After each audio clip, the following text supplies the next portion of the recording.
right, welcome everyone. How are you this evening? Welcome, welcome. I'm Chris Jory, CEO and co-founder of Leaders on Purpose. And I'm Tatiana Kazakova, co-founder and chief strategy officer of Leaders on Purpose. Welcome, welcome. Yeah, we're delighted to have you joining us tonight. So some of you have joined us before for our Leaders on Purpose CEO Summit, and we always start the summit off with the Jeffersonian style dinner. So we thought, you know, one of the benefits of the Jeffersonian style dinner is it's a chance to really get to know each other person to person. So we're all pioneers working in this incredible space that we're in, and it's helpful to take a moment to just stop to get to know each other a little bit. So one of the great things that we'll be doing today is we're going to do a Jeffersonian style modification of that, and we're going to kick it off with a really wonderful fireside chat. Yes, because what we strongly believe in at Leaders on Purpose, and we know that you share this with us and the leaders and the partners, all that are here, the role of a multinational corporation that truly works on the purpose-driven journey. These are the organizations that will support us and deliver on the global commitments that we have, because we are renegotiating the shift, what it means to be really part of a net zero economy.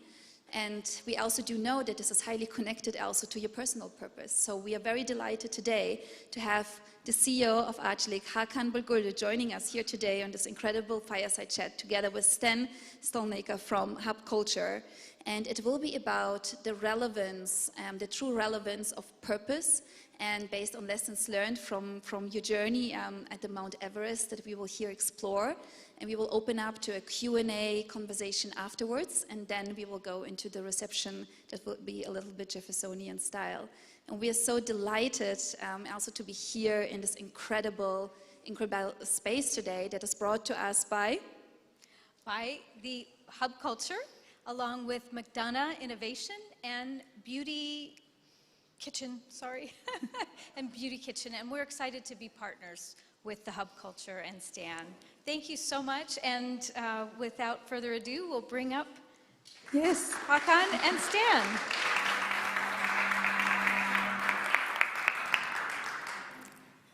Can I have a glass of water as well, please? Hi everybody, how are you? Good? How are you? Welcome to Scotland. Did anybody see a blue sky yet? I saw a blue sky this morning. It does exist. I'm so excited to welcome my very good and one of my oldest friends to the stage. Let's have a seat. I'm going to start with a little bit of a story before we get into this conversation, because this, I think, is a very special moment for the two of us, because Hakan and I knew each other I'm going to say when we were 15, but it was a little later, in Hong Kong. No dates, please. We were both young people living in Hong Kong, working. I was at Time Warner, and he was working in Coach, which is the company that he works for now, but running a really very young leader in Asia. And we had many fun adventures over many years together. And in 2002, I was writing for CNN.com, this new thing where you could just publish every week. We now call it a blog. And I wrote a column called Culture on Demand. And for 2 or 3 years, Hakan and me and a bunch of our other friends were roaming around Hong Kong and Asia. And I was sort of documenting all of this. And in the beginning of 2002, now I'm worried. I was called and offered a book deal. And the book became Hub Culture. And it was published in November of 2002. And Hakan was at that book launch. And so tonight, we're at a preview of Hakan's book. I'm not going to say exactly how many years later it is, but if you can do the math, it's been a while. And so this is a really beautiful coming of age story for both of us, and something I'm so proud to be able to host you tonight to talk about this incredible journey that you've been on. And you know, it's pretty amazing because Hakan was my first backer for my first project. Right around the time of the book, before actually, I tried to launch a place in Hong Kong called the Dhaka. And it was basically not an office and not a bar, and not a club, but nobody knew what it was. But Hakan was the first person to put money in and to back me as an entrepreneur, because at the time I worked for Fortune magazine. Very first person. And 20 years later, we've done, the doc had failed miserably, but 20 years later, Hakan still remains my very, very, very first investor, and we've now done 60 hubs around the world. So, you know, and from that, we built a social network, we launched a digital currency, we've done great things. So I can tell you, Hakan, from a simple book can come great things. Please tell us who you are, and let's get into this conversation about purpose. Okay. Well, first of all, it took me 20 years, 19 years after your book to get to mine. A lot of learnings. But in between, I have to make a distinction.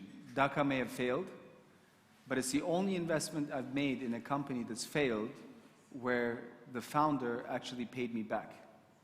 Some years later, when he had another success, he said, Hakan, you'd invested in me originally, here's your money back. I was absolutely shocked. Never happened since. So Stan, thank you. Well, who am I? What am I? That definition has changed over time. Now I see myself as someone trying to really lead change and get a message as far and wide as possible. I think that's the urgency we're all really aware of.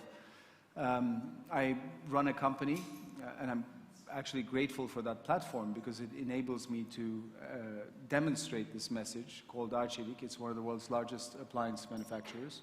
28 factories, 9 countries, 50,000 employees. To my knowledge, the world's only truly neutral, carbon neutral manufacturer of appliances. I mean, others are too, but they buy their carbon credits. We create the carbon credits. And we've done that 2019, 2020. This journey started a long time ago, but we're very far along the journey of sustainability. Long way to go, but we're setting an example for many reasons. The main one I'm proud of is we come from an emerging market. You know, when I speak, usually people expect a German, a Swiss, you know the companies, an American, to be leading the Dow Jones Sustainability Index for our industry, but we are coming from an emerging market, Turkey. And I think that is so much more important because places where we operate, Pakistan, Bangladesh, South Africa, India, Indonesia, Vietnam, where populations are hungry to consume, is where all emissions are going to come from in the future. And if we're going to succeed in this war, it has to be won there, in the absence of regulation, in the absence of guidance from governments. It has to be businesses actually voluntarily changing the way they operate. And that starts actually with changing yourself. So I changed myself a while ago, and I convinced people by doing something which was impossible to me at the time, climbing Everest. So I want to get into how these appliances actually are providing abundance for people, because I think that sometimes in the climate world, people start thinking about all the things we can't do instead of thinking all the things that we can do. So I want to get into that more with what you're doing on Arcelik's side, because providing emerging country middle-class people with technology is actually improving lives. But before we get into that, let's back up a second to the book and to the story that got you to the book, which is linked to purpose. So how did you begin your journey on purpose personally? You'll read the book. I will. But actually, the moment we have this amazing vision line, you know, respecting the world, respected worldwide, and it's been there since 2008. But I never really understood how we could fulfill that. It was a great tagline: produce appliances which are energy efficient, use more recycled plastics. But in the end, you make 50 million appliances. You know, the amount of materials we're using, the packaging, the energy we consume. I mean, at the end of the day, this is not how the world can continue. What really changed it for me was a trip to Maya Bay, which you'll know in Thailand. I used to sail, as you know, in Asia competitively. And I have this pristine memory of this bay. And I took my children, I have 3 children, to Phuket for Christmas and had these plans around going to this bay, planted in their minds that we were going to go into a cave, find a treasure by pirates, and you know, that got them all excited. We got to the bay, swam ashore, and I literally had to carry the 2 children because I was knee-deep in plastic. And I was walking through the plastic, not knowing if I'm stepping on a syringe or something sharp. And my daughter looked at me and said, "What is this? Why is this trash here?" And I couldn't answer that question. I just couldn't. And I got back and I started thinking, I'm part of this problem. I really am part of this problem. And you know, I need to do something if I'm going to be able to talk to my children and answer that question. I have to make this the central purpose of my life. And at that moment, everything changed. My consumption patterns, my lifestyle. And as soon as I made that change myself and really believed in it, then that became a singular purpose for me. To make that the company's purpose was tougher, because to get people to believe in you and the credibility is very, very difficult. Even when you're leading a company, a lot of what you have to do is reactive, because you have to react to the world around you, you have to react to your suppliers, especially in a company that's producing hard goods where you have supply chains and other limiting factors. How did you begin to steer the ship in a different direction? The first understanding comes when you know you can't make the change. I mean, no matter what you do, it doesn't matter. People have to believe in you. It has to come from the engineer in the field, in R&D. It has to come from the engineers and the suppliers. It has to become a central purpose for everyone, and then suddenly it gets a life of its own. And to make that happen, really, you have to take personal risk. You have to put yourself out there, because shareholders don't expect that from you. They're expecting profits, I mean, essentially. And you have to educate the whole system and every stakeholder that actually, to make a company lasting and sustainable, you have to change everything. And it's very simple. I mean, in the future, companies that do the right thing will survive, and the ones that don't will not be around anymore. You know, it's funny because Bill McDonough, who's our partner here, was upstairs a few minutes ago, and he said something that really got me. And he said, a leader sets the objective and the directive. A manager makes that efficient. And so if you're setting the wrong objective and the wrong directive, and then you have great managers, all they're doing is really efficiently doing the wrong thing. I love Bill because he's so simple sometimes, and you're like, wow. And this is why I think it does matter a lot about the leader, because if a leader is driven with purpose, you're setting the objective, you're setting the directive. And then from that, if you have great managers, they're going to work to execute toward that vision. Is that true? I fully agree with it. But one thing that I think is more important is proving to people that this is a successful strategy as well. When you start picking the low-hanging fruit, it's very simple. Getting rid of styrofoam. Who needs styrofoam? It's poison. I mean, it has a half-life which is forever, doesn't disappear, gets smaller and smaller, consumed by every creature you can imagine. It's the worst thing that can exist, and it's everywhere.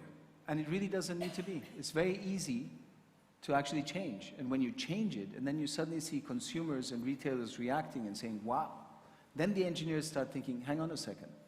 This isn't just, you know, a tree-hugging hippie telling us to do the right thing.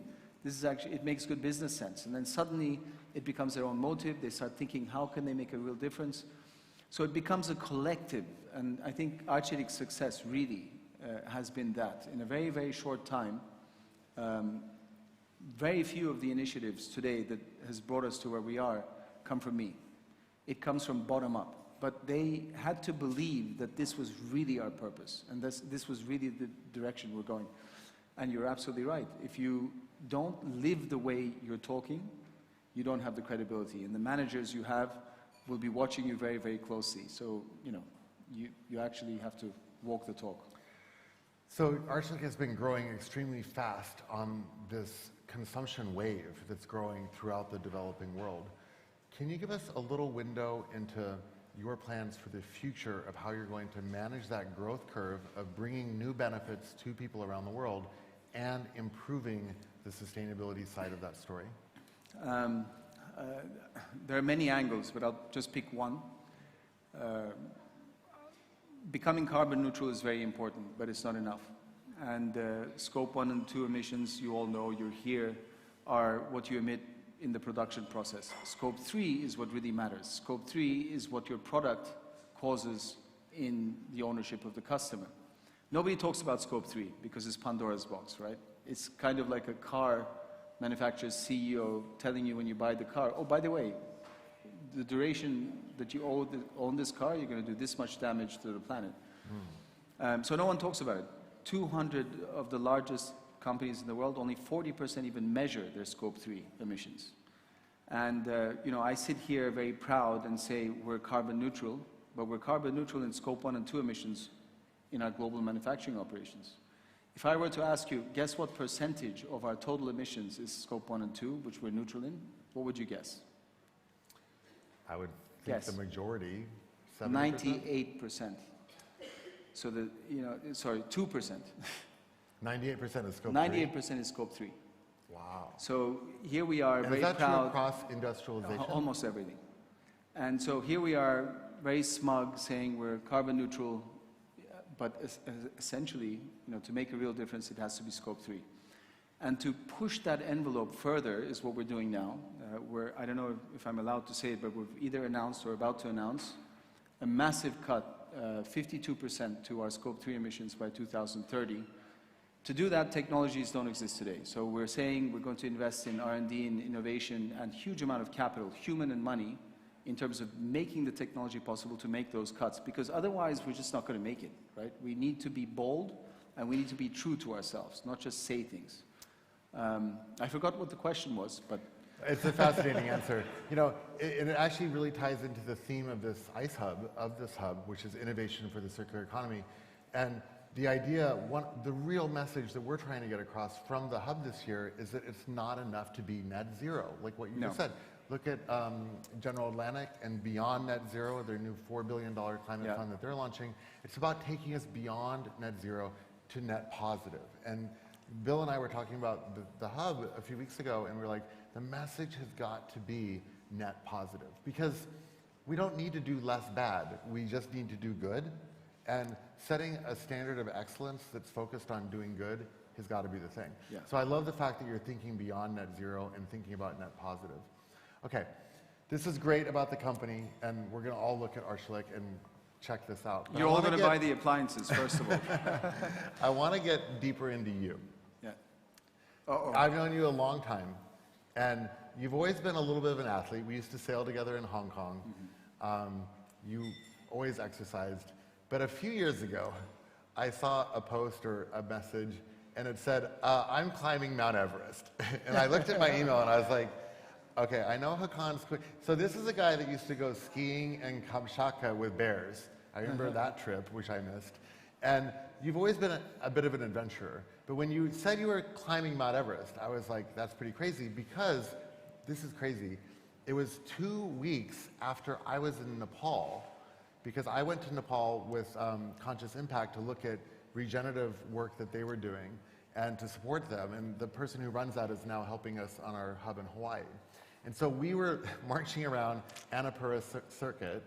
I'm going up a few steps, compared to Everest, not even close to base camp, and I was dead. I can tell you, 5 days, I was wiped out. And then 2 weeks later, I get a message from you that you're on Mount Everest, and it also happened to be a really crazy time because there were storms.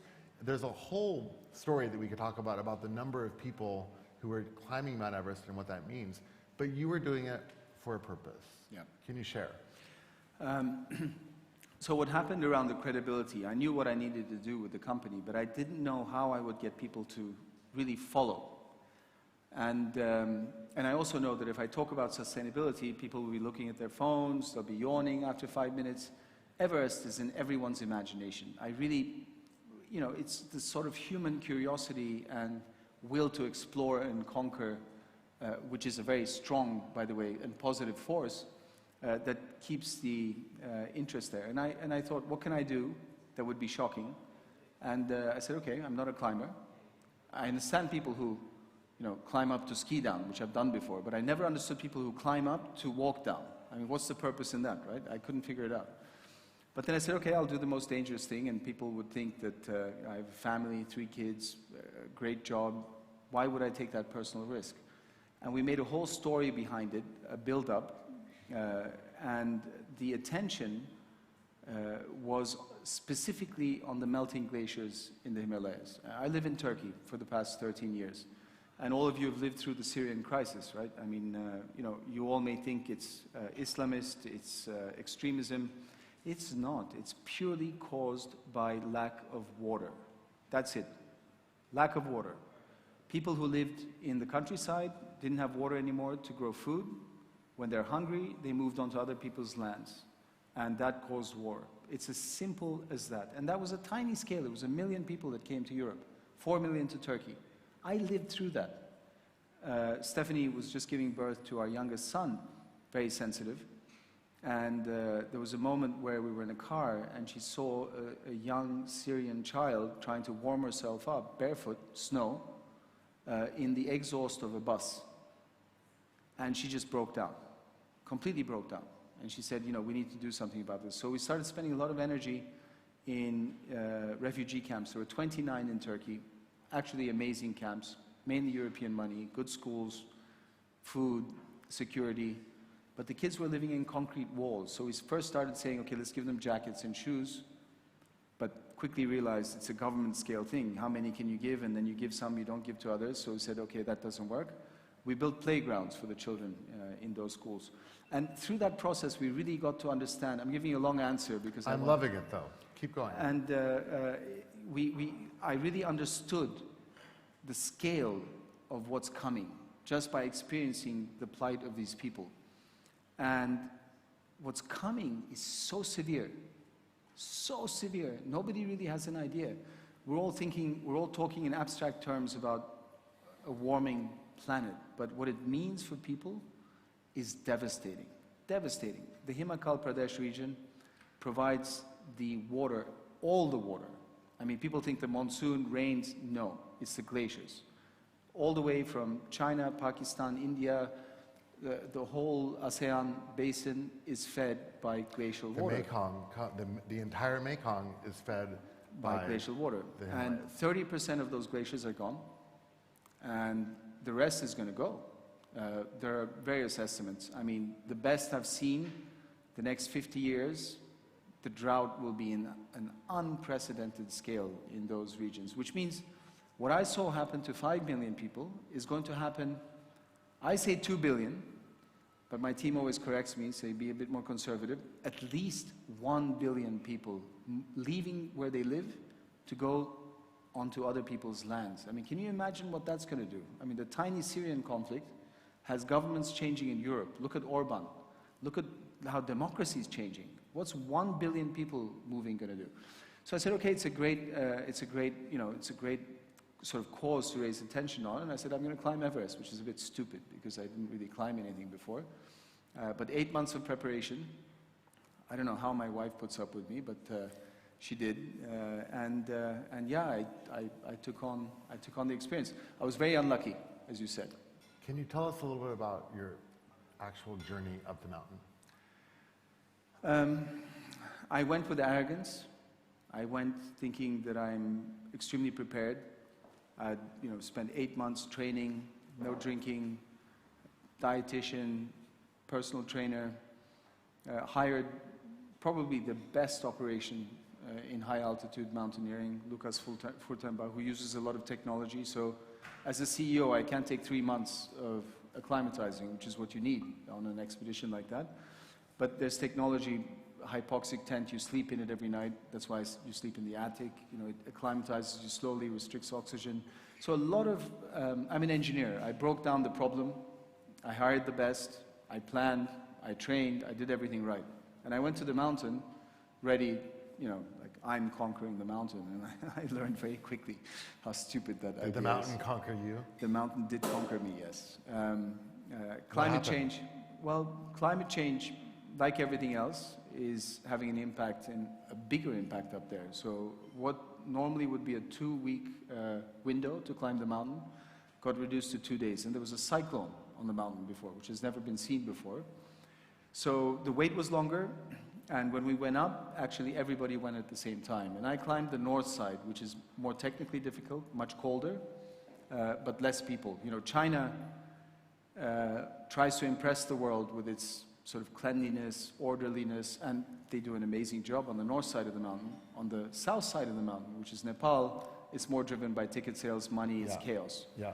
And unfortunately, because of the weather window and the weather changing and bottlenecks, a lot of people died that morning that I climbed. It was 19? 23rd of May, 2019. You all probably remember New York Times on its front cover had half a page, the lineup on the summit. Yeah. That picture was taken at 7:20 on the south side. I was on the summit at 7:15. Difficult moment. I was still feeling good somehow because I was there. Did you know that these people on the other side of the mountain were dying as you were climbing? They were, I did not know, but climbing, there were some experiences which were, you climb through the night, which thank God it's the night, because all you can see is what your light shines in front of you. If you could see what else was around you, I think you'd try and turn around. And I tried to turn around twice, but it was more dangerous to turn back than to continue. So I had to continue despite not wanting to. And it was minus 50 degrees Celsius, very cold. And the guy in front of me took a second, his light went out, took his gloves off, took the headlamp off, took the batteries out, put them in, 30 seconds, 40 seconds, put them back on. Later he had frostbite, he lost all 10 of his fingers, just from that instant. Wow. And the reason was, they don't tell you these things. It happens because when he's waiting, he thinks he needs to conserve his oxygen, and rightfully he didn't have much, so he turns the flow down, whereas actually you get frostbite because of lack of oxygen, not because of the cold. And the first thing you should do is turn up the oxygen, not down. But there's so many little intricacies, but that was one example that you don't remember. I get to the top, first thing I do up there is I say, great, I have all these banners, I'm so proud. I take my gloves off, pull the banners out, elbowing with the Chinese climbers. They hate flags up there, putting flags up one by one. And one in particular was very dangerous. I put up one saying, to my wife, thank you, I love you, and everything else. None of the other climbers did. So the biggest threat to my life was when I actually got down to base camp, and it was on social media that I'd put that up. The other climbers were looking for me to kill me because their wives wanted to divorce them. I hope you're kidding a little bit. A little bit. But I had many difficult moments. So let me ask you a question, because we have just maybe 5 or 6 more minutes, and then we have to wrap up and ask questions from our esteemed audience. And for those of you on the live stream, please tweet us in a question, and we'll keep an eye out for you. How did this impact your approach to purpose? What did you take away from this? And I guess we could get that in the book, but Yeah, it became very deeply personal. The whole summit push that should have taken 10 hours took 32 hours. And on the way down, there were 200-mile gusts, which actually, imagine you're clipped into a line, so you're safe, but you end up hanging horizontally from that line. And it takes 2 seconds, but you fall back. But what it did is it blew away all the oxygen and water storage on the way down, so there was nothing left. Okay. And when you have Sherpas who are supposed to look after you, and you think you're with the best organization, you feel safe, and then suddenly the Sherpas are running and you're left alone on the way down, it's a horrific, horrific feeling. And then on the way down, which took a lot longer, it was dark by the time I got back. I never made it down to base camp, so 7,000 is still the death zone where I had to spend the night. And the guy in the tent next to me didn't wake up, for example. He passed away there. I had to step over many people who, and one woman in particular who I still think about a lot, a French woman, who'd run out of water and oxygen, and there was nothing I could do. And you have to unclip and step over and clip back and continue, and I just couldn't. And she wanted water. I had very little water left, and I pulled it out. I gave it to her. Her hands were frozen, no gloves. I opened it. I thought she'd take a sip, and she finished it in 1 second. I just couldn't believe. The first thing they tell you when you're going up is never help anybody, because it means you will die. And I broke that rule several times on that journey, but it haunts me sometimes that I didn't bring her down. The way I think that experience changed me is I think I figured out what really matters in life. I matured. I finally the boy became a man, if I should say that, at 50, 48. I understood that, when my children used to come to me before and say, hey, Dad, let's play, I would say, oh, let me finish my coffee, I'm sending this email, let me finish this, let me finish that. I don't do that anymore. I don't, because they won't ask you twice. So now they are, I realized that, I used to think also going up, that if I didn't come back, my kids would be okay, my wife is very capable, they're provided for, I thought they'd be fine. But I had this deep realization that for them to become decent human beings that respect this planet and make a positive difference, I need to be there in their lives. And I need to be really present. So that was the biggest change. Families first. The second one was that all of these frivolous things that make us happy, or we think make us happy, are completely immaterial. The only thing that matters is really moving humanity forward in a positive way. And this purpose became my central reason for existence, which also, I think, because of the experience, permeates through the company, permeates through our customers, and is making a difference. We are leading by example now. We're going to go to questions in a second, but do you think there's also an allegory here? The privileged, the world, the invisibility, like we know what's happening, but we're not actually faced with it. And when you were faced with these experiences on that mountain, did it sort of scale up to the rest of the world? Do you see an allegory there? Because if we have 1 billion people in the situation of 1 million Syrians, that's going to have huge impacts. The fact that the glaciers are melting in the Himalayas is already causing tension between India and China and will lead to war between the two largest economies on the planet who both have nuclear weapons. Like, everyone always worried about Russia and America having a nuclear war. What if China and India have a nuclear war? Do you see an allegory? You have to be hopeful, first of all. If we're not hopeful, we won't make the right choices. We need to make the right choices coming from a place where we believe we can make a change. And I do sometimes fall into despair thinking that we're too late, and I get frustrated. That's why I wrote the book. It's purely out of frustration. And trust me, making a book doesn't make you money. It costs you money. Believe me, I know. But with hope comes this belief that if you do the right thing and enough people see that working, in also a business sense, in a market sense, capitalist sense, then that can drive change. Because I don't think we can really make anything work outside of capital markets. And because this is our system today and it's so ingrained, we need to work with that, and we need to adapt sort of the way we approach it. But if we can create examples where it brings success with it, that will bring change. And so I am hopeful. But yes, I mean, the risks are huge, and they are everywhere. And they're immediate. And they're immediate. It's not, everyone says 2000, this is what I used to say. I'm used to CEOs saying, we'll become carbon neutral 2030, we'll become carbon neutral 2040, some of them even going as far as 2050. And I like to say to them, what are you talking about? You're just passing the buck on to somebody else. It has to be today, now. You can't do this later. And I really believe in this, and I think, by doing it, you're actually forcing everybody else to do it as well. Thank you, Hakan. Thanks, Dan. We're going to go to questions from the internet and from the room.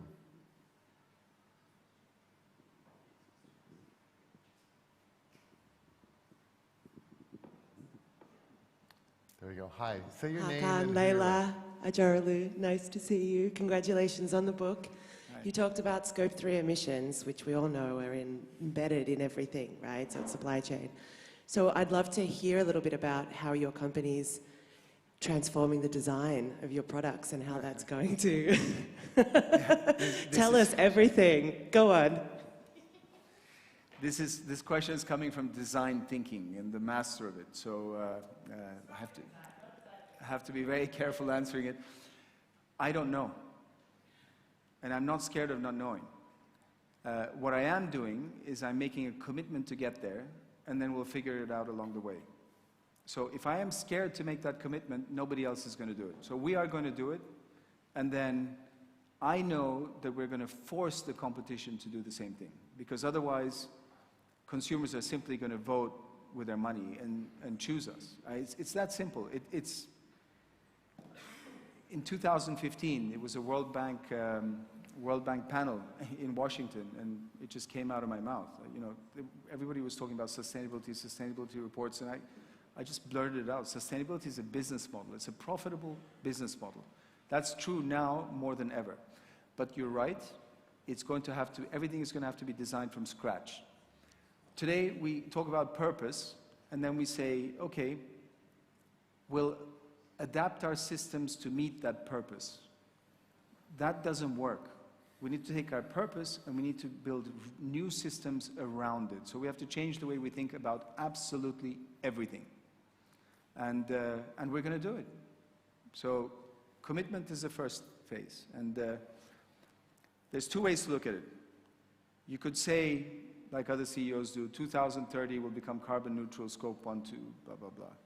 Or you can say scope 3 will cut our emissions by 50% 2030. In both cases, it'll be somebody else that'll have to fulfill it. But I will do everything I can in my time. Hakan, I want to stand up firstly just to totally say what an honour to hear you speak, to speak your inspiring story, and for your purpose to be a leading light to others, to find their light, to light the way on their path and their purpose. Very, very inspiring. Thank you from the heart. Thank you. And Thank you. please. My name is Ben Bigford. I'm from Melbourne, Australia. So I've probably flown the furthest to be here tonight.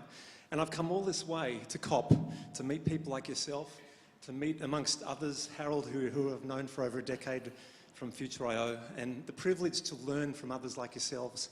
And one of the things that I'd like to lead to a question is, with this inspiration, that's one energy and inspiration of focus, like climbing that mountain you climbed, in Everest. The other part is measurement. I'd love to ask you a question about how can we better measure the journey so that we all know that we're on the right path and we can correct it when we're not on the right path? This COP, I think there's a lot of progress there. And, you know, governments are slow, they're sluggish. Politics dictates everything. And we know what direction they're going. You know, one governmental change can have huge impact. So people get frustrated that governments aren't cooperating enough to, for example, Article 6, create the right markets, framework, measurement, accreditation, creating the right infrastructure. But what I'm really excited to see is that businesses are voluntarily changing the way they behave. Again, market-driven. They understand that if they're on the wrong side of history, they're not going to exist. So that motivation comes from people like Greta, simply, I mean, you know, youth. They are the future. And I think this transformation in business will put so much pressure on governments that they will have to come to agreement on how to measure, how to report, how to track, and how to hold to account. But businesses will lead the way, for sure. Thank you. Somebody ask Stan something, please? I'm joking. Hi, my name is Johanna Suleta, and I also wanted to know from your children's experience, like how have they experienced this transformation of you, and how do you see also their generation? I have 3 children. Now they're 9, 7, and 5. The 9-year-old is a skier, a competitive skier, and you know, you may think it's a point of privilege, but my wife is Swedish, I've grown up skiing, she's grown up skiing, and she's athletic. And every year she goes, she's like, why is it raining on the mountain? Why is there no snow? And I take the time to explain what's happening carefully, because you don't want, you know, there's a huge problem now in youth that they can't sleep at night, they have this huge anxiety. But what I'm trying to do really is instill this sense of responsibility in them, that they actually will play a part in reversing this in the future. My middle child cares so deeply about animals that, you know, even eating meat is an issue. And I explained to her that, yes, it's wrong eating meat. So, I mean, okay, you can eat meat, but you don't need to eat it every day of the week. You eat it once a week, it's okay. And my youngest, I mean, that's the biggest challenge, because he grew up in nature throughout the pandemic where we were kind of bubbled up. And, you know, he's a hunter-gatherer, literally. He climbs trees for his fruit. He doesn't understand how we live in cities. And you know, he's questioning everything. He's questioning why we need cars. And coming from a 5-year-old boy, you'd expect him to play with cars. No, he wants to be out among the trees. And I think I may be setting them up for disappointment, but what I'm definitely trying to do is make them aware of where we are today in a realistic manner and what needs to happen for a future. There was a girl today, I took a picture, put it on social media. There was a girl at the Blue Zone entrance in one of the windows, sitting there, holding up a sign saying, "Save our planet." And she must have been 6 or 7. And I mean, that is literally what it is. And my children know that. And they will hold me accountable for it. When I was coming here, they said, "Baba, are you still going to come back if you don't save the planet?" I said, "Yes, I'm coming back." But yeah, I mean, the children are everything. They need to be aware of what's happening, not shielded from it. And they need to consume differently.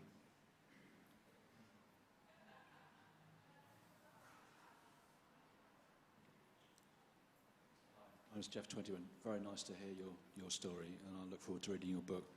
I promise I'm going to buy one, though, rather than take one away. Can I just ask you a question? You said that you needed to change the whole system. You needed to educate the whole system, I think was the phrase. How do you bring your story and your passion to light for the people who are working in your factories?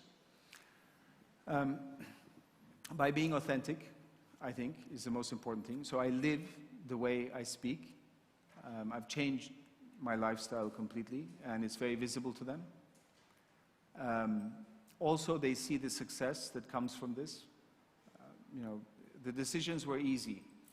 We could invest hundreds of millions of dollars in, it's a big company that I manage, in building a brand. In today's world, trying to build a brand in a commoditizing industry, meaning, you know, there's dozens of washing machine manufacturers. I mean, you can choose which and any one, but it doesn't make much difference. Trying to invest in marketing and brand building, futile effect. Or you can say, here's 10 washing machines from 10 different brands, but wait a minute, this one has a microfiber filter in it, which actually catches 90% of the fibers that fast fashion and synthetic yarns are causing. Each wash dumps 1 million pieces of microplastics in the oceans which aren't filtered. And that ends up in the fish everywhere in the world which we eat, and then guess what? We get cancer. We could do something about it, so we did something about it. We could use it as a commercial advantage. We didn't. We open sourced the technology. We said, all competitors, please use our technology. Every washing machine, it's not our problem. We didn't create it, but we can do something about it. So every washing machine should have this filter in it. And guess what? Of course, consumers choose the one which has the filter in it if they have a choice, even if it costs a little bit more. And I believe even if it costs a lot more, they will make that choice in the coming future. And today, as a result of that, you know, California, France, one after the other are now regulating, saying that every washing machine has to have this filter. It doesn't make any sense that they don't have a filter like that. But it takes, I think, a little bit of a leap of faith to actually assume consumers want that. And once you do that, then I think it drives change.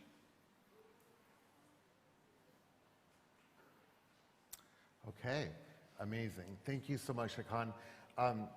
You did bring me a Turkish I delight. did, yes. I was wondering why. And I wanted us to be able to share one. Thank you. And then we're going to pass this around to the group as we come off stage and move into cocktails. Again, thank you, Leaders on Purpose, for coming and partnering with us here at the Ice Hub. Thank you, Hakan, for being my friend for half a generation. Thank you. A Mountain to Climb. Are you going to be signing these books? I will, of course, for anybody that wants it. And by the way, these are, please forgive me, they're pre-publishing, pre-edited copies. So oh my God, these Turkish they're very are so early. good. They are very good. They're so 20 good. too many.